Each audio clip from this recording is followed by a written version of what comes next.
How to log in or sign in Trust Wallet account on iPhone. Hello everyone, I am Shaka and welcome to our channel Create, Login and Delete.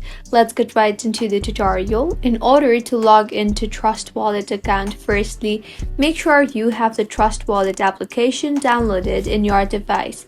If not, you can easily download the application from your App Store or your Play Store. Once downloaded, open the application. Let us briefly discuss about what Trust Wallet is firstly.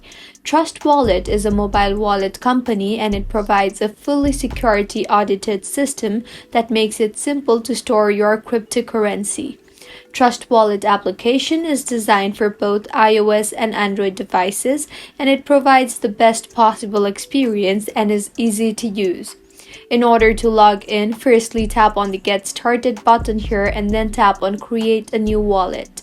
You will be asked to create a password, so go ahead and create a password. Be sure to remember it so you can unlock your wallet in future. Once entered, re-enter your password. If you want to backup secret phrase in order to protect your assets, then tap on Backup manually or Backup with iCloud. Now, I will tap on Skip for now, and with this you have created your Trust Wallet account. Tap on Start using Trust Wallet, and with this you have successfully created Trust Wallet account. If you find this tutorial helpful, do subscribe to our channel. Thank you for staying with us until the end.